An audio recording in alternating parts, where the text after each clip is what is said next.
That's something.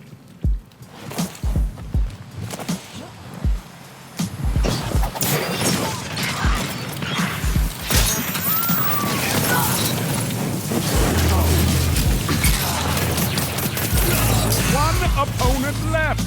They don't stand a chance. No one left but you. Who cares? That's something. You have everything. Hello everyone, my name is Cryptic and today we are going to go over the Xbox Series 2 Elite controller. Now this isn't going to be a typical review where you go over every spec and every detail that comes jam-packed in this awesome controller, but what I'm going to more or less focus on is the durability of it, the overall comfort, and the overall general use you would get out of it for somebody that's considered a casual gamer versus somebody that plays more competitive titles. And this thing did come out about 4 months ago in November of 2019. I've had it ever since. It's gone through a lot of handling with me. I play pretty much 10 to 15 hours on a slower week when I'm usually a lot more busy versus my higher gaming periods where I'm playing about 20 to 30 hours a week. And I've had a bit of a mix of the two for the past 4 months. And let me tell you, this thing is held up beautifully.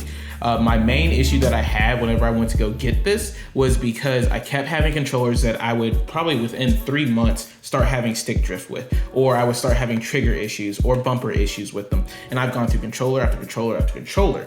But as you can see here in the corner, these are my old controllers. They also get worn out pretty quickly. But the main issue that I was starting to have with this one versus my old one is the grips. What I played with before are these Control Freak grips that have like a memory foam type texture to them, and they feel really sturdy and grippy in your hands, for lack of better terms. But versus the Xbox Series 2 controller, you have this carbon fiber texture on the side, and it's still got that hard plastic feel to it with any amount of oil buildup, or if somebody has sweaty hands when they're gaming, especially during those high intensity moments, you're gonna feel how slick this controller gets. I never had that happen whenever I had the Control Freak grips on, so that's something I was considering putting on it, but it's just such a beautiful controller that I've kind of just learned to deal with it. Now, when you look into the pack, here's my next gripe. You have these beautiful magnetic joysticks, and they give you the option of using these risers. You have a high riser and a low riser. And you have a low riser with a convex top versus the high riser with the concave top.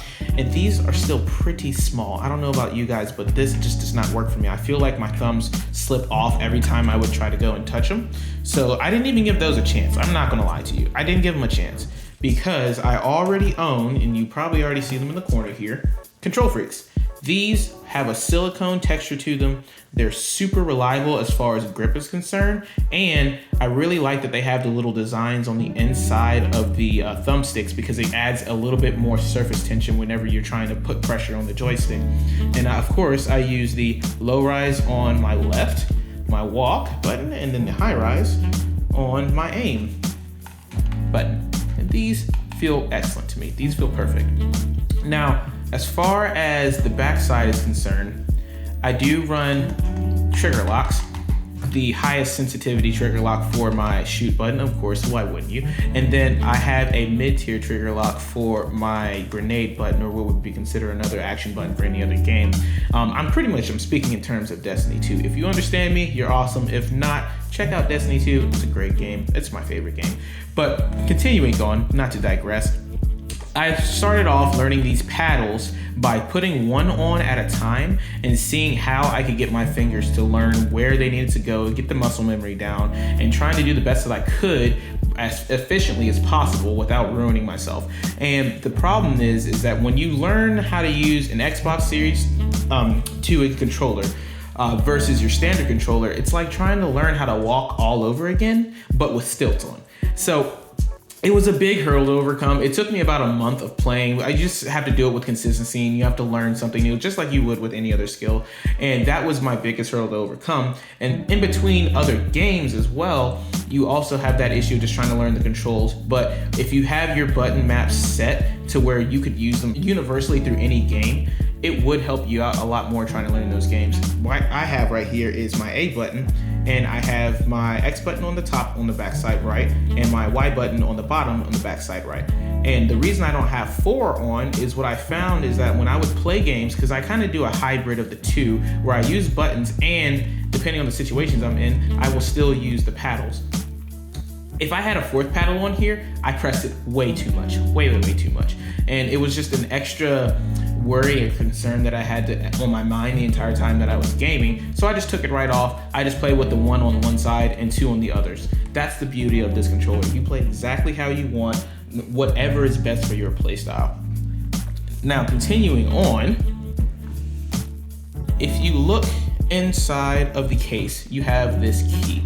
This key is what tightens your joysticks to be looser or as tight as possible. My goodness, this is super hard to do on video. There we go. And I run these as tight as I possibly can because, like I said in the beginning, I kept running into the issue of my controllers getting stick drift, where you would let it go and it would still slowly creep up, or your character would slowly walk across the screen. So I feel like that has aided in the durability of the joysticks by having all of that tension on there. It's keeping my controller from getting that damage to it, especially when you're jamming down on it a lot. If you use this to slide, or if you use this to crouch, or if you use this to lock onto something, you start to get a lot of damage. By the way, these are very well lubricated. Just noticed that. But either way, this is an excellent controller to have. I have some B-roll running for you in the background that's going to show how I was playing whenever I have my controller in my hands, and I'm playing more high stakes gameplay that's really demanding on my fingers and really demanding on the controller. And you can see just how well that it performs. The major reason I wanted to have this controller for is that if you see somebody that knows how to play claw, and that's something that was developed way back in the Halo days, but that's where you would hold your thumb up here, your finger would touch these buttons, and then use your middle finger for your trigger and your bumper buttons.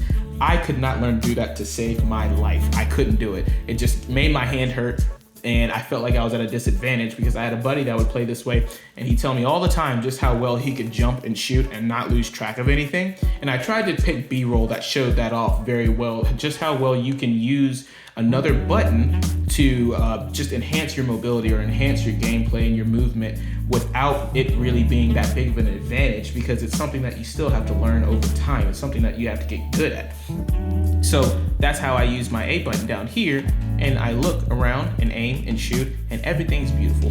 Now, if you guys have any other configurations that you run, or you run into any other issues with this controller, I would love to hear about it in the comments, because this is still a pretty fresh product. It's not even 6 months old yet. Like I said, it's only 4 months old, but there are some reports of people having issues with it. I haven't personally had too many issues. I just have minor gripes that are more or less complaints, and that's my personal comfort level. So we can have a discussion about this. Maybe we'll talk about it in the next Studio Talk video, and I would love to hear from you all. But I appreciate you spending the time that you did with me today, and I will catch you guys in the next video. Peace.